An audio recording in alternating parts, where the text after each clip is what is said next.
المشهد الآن النبي موجود وحوله أبي بكر وعمر. وفي معتقد الشيعة الإمامية الله يبارك ليكم يا رب أن أبي بكر وعمر هما عدواه، هما الذين حاولوا تمويته في العقبة، هما الذين تخلصوا منه بالسم حتى يأخذوا السلطة، هم الذين تآمر عليه بزوجتيه السيدة عائشة والسيدة حفصة، هما الذين ظلم علي بن أبي طالب وهما. ولكن الآن هما الذين مدفونان بجواره. فأنا بسألك على هذا المشهد العجيب، هل النبي محمد شفت انت قصدي؟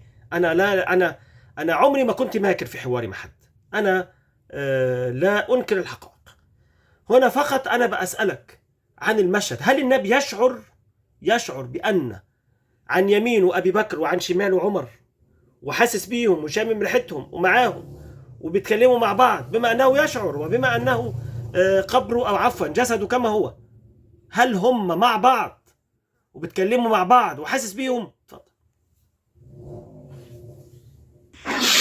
لا، أنا قلت لك دكتور محمد أن الإنسان مرهون بعمله، فالله تعالى عندما يدفن الإنسان غير الصالح الله تعالى لا يبقي له أثرا. هسه الآن مثلا أبو جهل مدفون بأطهر بقاع الأرض، مكة المكرمة، فهل يعقل أن أبو جهل عندما دفن بمكة أن له منقبة مثلا؟ وهناك من المنافقين ما أنهم دفنوا في البقيع، والبقيع كما تعلم هناك نصوص نبوية فضل من يدفن في البقيع، فهذا لا اعتبارية له في الدفن أو المكان، الاعتبارية بالعمل.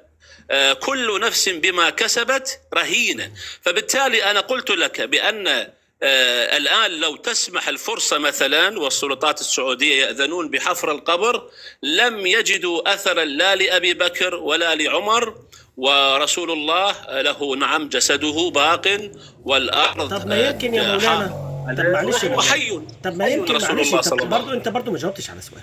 طب ما يمكن ده دليل على أن أبي بكر وعمر هما مظلومان، وهما صاحبي رسول الله وهما حبايبه، وعلشان كده الله سبحانه وتعالى أراد أنهم يتشرفا بأن هم يكونوا جنبه بضريحيهما، ويزارا، يعني يروح يزور النبي، يروح يزور أبي بكر وعمر. وهذه المشرفة ما يمكن هي يعني ربنا عطاها لهم لأنهم يستاهلوها. مش ممكن يا مولانا يعني ظلموا، مش يمكن يعني اسمح لي تفضل. أن الأصنام اللات والعزى كانت في عقر الكعبة، في بطن الكعبة، وكان عدد من المسلمين قبل انتشار الإسلام يطوفون حول الكعبة مثلا. لها تشريف هذه الأصنام أنها كانت في داخل الكعبة؟ لا. ولكن كما ذكرت لك أن القضية هي قضية سياسية لا قضية دينية. بدفن أبي بكر وعمر بجنب رسول الله هي قضية سياسية، والذين يأتون لزيارة النبي صلى الله عليه وآله ويدعون للنبي أو يدعون لأبي بكر وعمر، فبالتالي هذا الأمر يعني موكل إلى الله سبحانه وتعالى، إن شاء قبل دعاءهم بحق أبي بكر وعمر وإن شاء رده. ولكن هناك قرائن تبين على أن الدعاء لا يستجاب إلا في موضعه، إلا بحقه أو موضعه أو بمحله. فنحن عندما نرى أبي بكر وعمر مدفون بجنب رسول الله ليس هناك دليل على أن هذه فضيلة.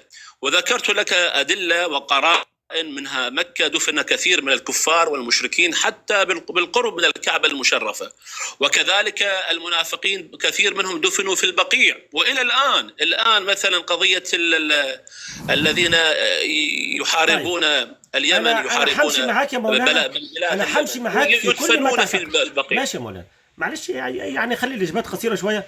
أنا همشي معاك في كل ما تعتقد، وأنا ده طريقتي في الحوار.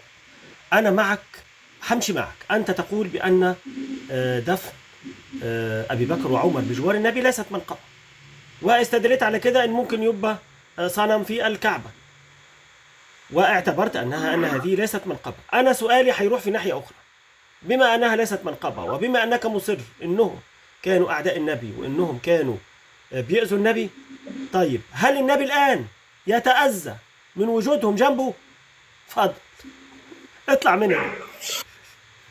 لا، أنا أصلا فندت وجودهم أصلا بجنب النبي. يعني الآن ما في وجود إليهم بجنب رسول الله صلى الله عليه وآله. يعني كاذبة لأنه تاريخية أم حقيقة؟ يعني أنت لا تثبت وجود أبي بكر وعمر أنهم لم يدفنوا بجوار النبي.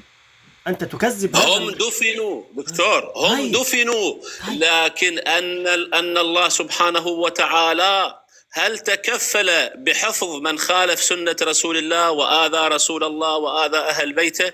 ما ممكن، هاي خلاف العدالة الإلهية. فبالتالي حاجة من الاثنين، الذين يا إما تكونوا أنتم ظلمتوهم بدليل إن ربنا سبحانه وتعالى أراد إنهم يكونوا جنب النبي، وكل اللي يروح ليزور النبي يزورهم، يمكن تكونوا ظلمتوهم والتاريخ ظلمهم، ويا إما يكونوا هم فعلا زي ما أنتم بتقولوا، والنبي الآن بيتأذى منهم. هل النبي بيتأذى منهم الآن؟